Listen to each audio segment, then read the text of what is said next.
According to Hindu mythology एक राक्षस था जिसे अमृत पीना था। उसकी जिद थी कि उसे अमर होना है। इसी वजह से उसने धोखे से एक देवता का रूप धारण किया और वहां जाकर बैठ गया जहां अमृत बन रहा था। खैर, उसकी चोरी पकड़ी गई और भगवान श्री हरि विष्णु ने अपने सुदर्शन से उसका सिर धड़ से अलग कर दिया। लेकिन वो मरा नहीं, क्योंकि उससे पहले ही उसने अमृत पी लिया था। हमारी एस्ट्रोलॉजी में इसका संबंध किससे है आप अच्छे से समझ रहे होंगे। जी हाँ, आज बात करने वाले हैं राहु ग्रह के बारे में।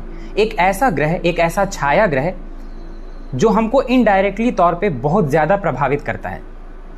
आकस्मिकता का, छल का या धोखे का कारक एक ऐसा ग्रह जो हमें सही डिसीजन नहीं लेने देता अगर उसकी स्थिति हमारी कुंडली में अच्छी ना हो। कहते हैं राहु जैसा छाया ग्रह अगर देने में आ जाए तो संसार का कोई ऐसा भौतिक सुख नहीं है जो ये आपको दे ना दे, और अगर ये बिगड़ जाए तो ऐसी ऐसी परेशानियां आपके सामने आके खड़ी हो जाएंगी जिनके बारे में आपने सपने में भी नहीं सोचा होगा। आज इसी के बारे में बात करने वाले हैं। नमस्कार दोस्तों, मेरा नाम है अनुभव सिंह और आज बात करने वाले हैं कुछ ऐसे सूत्र, कुछ ऐसे फैक्ट के बारे में जो राहु से संबंधित हैं और आपको बर्थ चार्ट एनालिसिस यानी जन्म कुंडली विश्लेषण में बहुत मदद करेंगे, बहुत काम आएंगे। मैं आपसे कहना चाहूंगा आज जो हम लोग सूत्र डिस्कस करने वाले हैं इन्हें आप एक डायरी में नोट करके रख लीजिए, क्योंकि जब आप अपनी कुंडली, अपनी फैमिली मेंबर्स की या अपने जान पहचान में किसी की कुंडली का विश्लेषण करेंगे तो ये आपको हमेशा काम आएंगे। मैंने हमेशा आपसे कहा है कि एस्ट्रोलॉजी को सीख लीजिए ताकि आपको अपनी कुंडली के लिए किसी भी ज्योतिषी के पास ना जाना पड़े, अपनी कुंडली आप खुद देख सकें। और ये यकीन करिए, जब आप अपनी कुंडली खुद देखेंगे या अपने फैमिली में किसी की कुंडली देखेंगे तो आप उसको प्रॉपर अच्छे तरीके से देखेंगे, पूरा इंपॉर्टेंस देकर।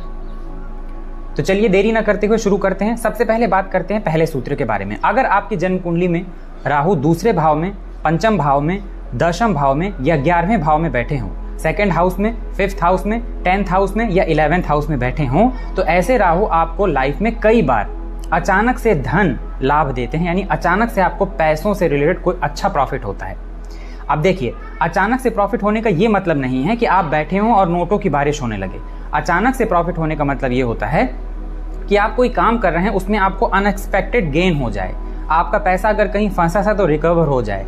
आपने अपना जो आप काम करते हैं उसमें आपको एक्स्ट्रा इनकम हो जाए, या मे बी कोई ऐसी चीज जो आपके काम से ही रिलेटेड हो, लेकिन आपको अचानक से धन की प्राप्ति जरूर होगी, ऐसा ज्योतिषकारों का मानना है। ऐसे कई एस्ट्रोलॉजर्स ने अपनी बुक्स में भी लिखा है और प्रैक्टिकल रूप से भी ऐसा देखने के लिए आता है। दूसरा सूत्र कहता है अगर आपकी जन्म कुंडली में राहु जुपिटर की राशि में बैठे हो, यानी गुरु की राशि में बैठे हो। गुरु की कौन कौन सी राशि होती है? तो एक होती है धनु जिसे कहते हैं सजिटेरियस, और एक होती है मीन यानी पाइसिस। इन दोनों राशियों में राहु बैठे हों और केंद्र में बैठे देवगुरु की दृष्टि राहु के ऊपर पड़ जाए, यानी केंद्र में देवगुरु बृहस्पति बैठे हों और उनकी दृष्टि राहु के ऊपर पड़ जाए, राहु जो बृहस्पति की ही राशि में बैठे हैं, तो ये बहुत अच्छा योग है। अगर बृहस्पति और राहु दोनों ही अच्छी कंडीशन में हैं तो राहु का 80% जो नेगेटिव रिजल्ट है वो खत्म हो जाएगा और ये राहु आपको बहुत अच्छा रिजल्ट करेंगे। यहाँ पर राहु के और अच्छे रिजल्ट के लिए आप अपने जुपिटर को स्ट्रॉन्ग कर सकते हैं। अगर जुपिटर आपकी कुंडली में कारक हैं तो रत्न से, अगर कारक नहीं है तो मंत्र से, धर्म से, दान से, किसी भी तरह से आप जुपिटर को पावर दे सकते हैं, उन्हें बल दे सकते हैं। तीसरे सूत्र की बात करें, अगर आपकी जन्म कुंडली में राहु द्विस्वाभाविक राशि में बैठे हैं। द्विस्वाभाविक राशियां कौन कौन सी होती हैं? तो मिथुन राशि, कन्या राशि, धनु राशि और मीन राशि, ये द्विस्वाभाविक राशियां हैं। तो आपके राहु आपकी जन्म कुंडली में इन्हीं में से किसी राशि में बैठे हो, यानी द्विस्वाभाविक राशि में बैठे हो, और इस राशि का स्वामी, तो राशि का स्वामी कौन हुआ? अगर राहु आपके मिथुन और कन्या में होंगे तो बुध इसके स्वामी होंगे, और धनु या मीन में होंगे तो गुरु इसके स्वामी होंगे। तो इनमें से चारों राशियों में से किसी एक राशि में राहु बैठे हैं और इनके स्वामी जन्म कुंडली के केंद्र में, केंद्र कौन कौन सा? 1, 4, 7, 10 या पंचम, नवम या एकादश। 1, 4, 7, 10 भाव में बैठे हों, पंचम भाव में हो, नवम भाव में हो या एकादश यानी 11वें भाव में हो, तो इसे राजयोग कारक माना जाता है। अपनी दशा अंतरदशा या गोचर में जब भी राहु इन्हीं भावों से ट्रांजिट करेंगे तो आपको बहुत प्रॉफिट होगा। अब ये प्रॉफिट आपको किसी भी रूप में हो सकता है, लेकिन एटलीस्ट आपके पास जो ये प्रॉफिट होगा ये धन का प्रॉफिट होने के ज्यादा चांसेस होते हैं। और आप जानते हैं कि आज के टाइम पे पैसा यानी धन है तो सब कुछ है, अगर धन नहीं तो कुछ नहीं। तो ये राहु राजयोग कारक हो जाते हैं, ये अच्छी सफलता देने वाले, अच्छी सक्सेस देने वाले बन जाते हैं। वहीं ये भी कहा गया कि अगर आपके राहु द्विस्वाभाविक राशि जो मैंने आपको बताया इन राशियों में बैठे हो, यानी मिथुन राशि, कन्या राशि, धनु या मीन राशि में हो और इनके स्वामी 6, 8, 12 में बैठ जाएं, तो ये रिजल्ट को कम कर देगा। यानी यहाँ पे फिर आपको अच्छे रिजल्ट कम मिलेंगे और कामों में परेशानियां, रोड़े अटकना, ये आपके साथ ज्यादा होगा। अच्छा, राहु की एक खासियत ये भी है कि राहु जब आप बिगड़े हुए होते हैं तो आप देखिएगा कि आपका कोई भी जो काम है वो 99% तक कंप्लीट हो जाएगा, फिर वो 100% नहीं होने पाएगा, बिगड़ जाएगा। जैसे आपको याद हो, जब हम लोग कंप्यूटर में कोई चीज़ डाउनलोड करते हैं और वो बड़ी फाइल होती है तो 99% डाउनलोड होने के बाद अगर कैंसिल हो जाए तो पूरा का पूरा डेटा चला जाता है। ऐसा नहीं है कि वो जो आपने फाइल डाउनलोड की वो 99% आपके कंप्यूटर में सेफ हो गई और 1% सेफ ना हो, ऐसा नहीं होता। वो कैंसिल होगी तो पूरी कैंसिल हो जाएगी। ये राहु के साथ होता है। राहु इस तरह का रिजल्ट करते हैं। अगला सूत्र सुनिए, अगर आपकी जन्म कुंडली में राहु चर राशि में या स्थिर राशि में बैठे हों तो चर राशियां कौन कौन सी होती हैं? चर राशि होती है मेष राशि, कर्क राशि, तुला राशि या मकर राशि। ये हो गई चर राशियां। तो राहु या तो इन 4 राशियों में बैठे हों या फिर स्थिर राशि। तो स्थिर राशि कौन कौन सी होती हैं? स्थिर राशि होती है वृषभ राशि, सिंह राशि, वृश्चिक राशि और कुंभ राशि। ये हो गई स्थिर राशि। तो राहु या तो चर राशि या स्थिर राशि, इनमें से किसी भी एक राशि में बैठे हों और इनके स्वामी जन्म कुंडली के केंद्र में यानी 1, 4, 7, 10 या पंचम और नवम या एकादश में बैठे हों तो ये बहुत अच्छा रिजल्ट करते हैं। अब फर्क क्या हुआ कि जैसे आप कहेंगे कि चर राशि में भी आपने वही रिजल्ट बताया, स्थिर और माफ करिएगा द्विस्वाभाविक में भी आपने वही रिजल्ट बताया, चर और स्थिर में भी वही बताया। फर्क ये है कि चर राशि में मैंने आपसे कहा था कि 6, 8, 12 में नहीं होने चाहिए राशि के स्वामी। यहाँ पर यह है कि आपके जो राशि के स्वामी हैं, अगर आपके राहु चर या स्थिर राशि में है तो इनके स्वामी 6, 8, 12 में भी होंगे तो भी आपको नुकसान नहीं होगा। भले ही आपको कोई फायदा ना हो लेकिन आपको कोई नुकसान भी नहीं होगा। इन किसी भी टाइप के सूत्रों को लगाने से पहले एक चीज जो मैंने आपसे हमेशा कही है कि आपको हमेशा एडमायर करना चाहिए, देखना चाहिए, वो ये है कि राहु आपकी जन्म कुंडली में कारक हैं कि नहीं। राहु जिसकी राशि में बैठे हैं वो शुभ ग्रह है या पाप ग्रह, उसकी स्थिति कैसी है ये हमेशा देख के चलिए। राहु किस भाव में बैठे हैं, राहु जिस ग्रह की राशि में बैठे हैं उस ग्रह का स्वामी किस भाव में बैठा है, ये 2-3 चीजें आपको हमेशा देख के चलना चाहिए। अगला सूत्र सुनिए, राहु आपकी जन्म कुंडली में अगर किसी ऐसे ग्रह के साथ बैठ जाए जो ग्रह ऑलरेडी कोई राजयोग लगाकर बैठा हो तो ऐसे राहु बहुत अच्छा प्रभाव देते हैं।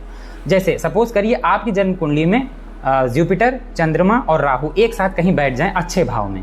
जुपिटर मतलब गुरु, चंद्रमा और राहु। तो अब ये जो राहु हैं ये गुरु के साथ भी हैं, इस वजह से इसको गुरु चांडाल योग भी कहा जाएगा। चंद्रमा के साथ हैं तो मानसिक परेशानी भी देगा, ये बात सही है। लेकिन एक चीज इसके साथ और होगी, राहु जिस ग्रह के साथ बैठते हैं उस ग्रह को उकसाने का काम करते हैं, उसकी पावर को इनहेंस कर देते हैं, बूस्ट कर देते हैं। राहु यहाँ पर देवगुरु बृहस्पति चंद्रमा के साथ गज केसरी योग, क्योंकि गज केसरी योग भी बन रहा है, चंद्रमा और गुरु भी तो हैं साथ में, भले ही राहु भी साथ में है लेकिन चंद्रमा गुरु भी तो हैं, तो गज केसरी योग भी बन रहा है। तो राहु जो है इस गज केसरी योग को भी कई गुना बढ़ा देंगे। अब आपको जो ये गज केसरी योग का प्रभाव है वो भी कई गुना ज्यादा मिलेगा, यानी बढ़ के मिलेगा। तो आप देखिए आपकी कुंडली में अगर राहु किसी ऐसे ग्रह के साथ बैठ जाएं जो ग्रह ऑलरेडी कोई राजयोग बना रहा हो तो उस राजयोग के प्रभाव में भी राहु वृद्धि कर देंगे।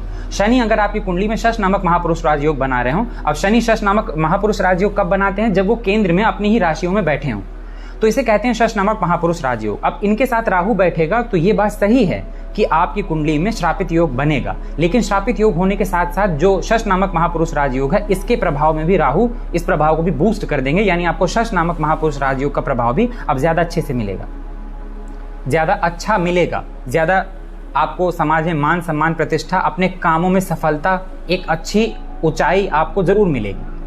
तो ये भी एक फैक्ट है कि राहु जिस ग्रह के साथ बैठते हैं, मंगल अगर रोचक राजयोग लगा के बैठे हैं, मंगल किसी अच्छे भाव में बैठे हैं और राहु उनके साथ बैठ जाएं तो ये अंगारक योग है। इससे इंसान के अंदर गुस्सा बढ़ेगा, ये बात सही है, लेकिन वो मंगल से रिलेटेड कामों में या मंगल से जुड़े क्षेत्रों में बहुत अच्छा सफल होगा। हो सकता है ऐसा इंसान पुलिस में, IPS या पुलिस प्रशासन में, जितनी भी ये हमारी फील्ड होती हैं जो डिफेंस से जुड़ी हुई होती हैं, इसमें बहुत अच्छा कोई पद हासिल कर ले, तो ये भी डेफिनेटली होता ही होता है, ये आपको देखना है। अगला सूत्र सुनिए, आपकी जन्म कुंडली में राहु जहां पर भी बैठे हैं यानी जिस ग्रह की राशि में बैठे हैं, पहले देखिए वो कौन से ग्रह की राशि है।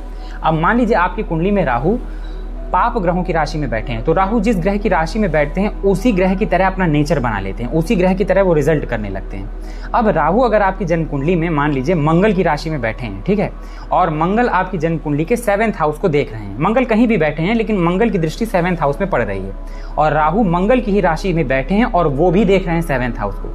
तो राहु जब मंगल की राशि में बैठे हैं तो मंगल जैसा प्रभाव देने लगे, यानी उन्होंने अपना रूप मंगल जैसे बना लिया। याद करिए मैंने आपसे क्या कहा था, देवता की तरह रूप बना लिया।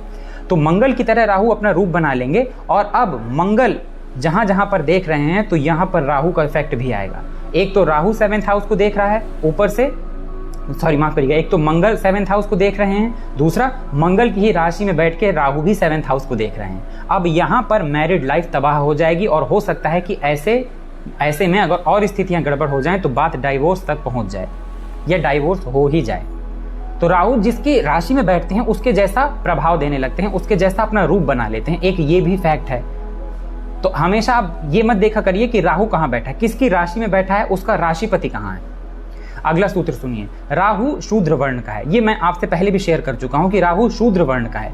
आप अपनी जन्म कुंडली में पंचांग में जाकर देखिए आप किस वर्ण के हैं। अगर आप शूद्र वर्ण के हैं या आप वैश्य वर्ण के हैं तो राहु आपकी जन्म कुंडली में आपको अच्छे रिजल्ट करेंगे, या उनकी कंडीशन अच्छी नहीं भी है तो वो आपको कम नुकसान पहुंचाएंगे। लेकिन कहीं आप अगर क्षत्रिय या ब्राह्मण वर्ण के हैं तो यहाँ पर राहु अच्छे होने के बावजूद पूरा रिजल्ट नहीं देते, यानी उस तरह से टोटली अच्छा रिजल्ट नहीं देते, बल्कि कई बार आपको कामों में समस्या उत्पन्न करने लगते हैं। तो ये भी एक फॉर्मूला है जो आपको हमेशा अपने दिमाग में रखना चाहिए।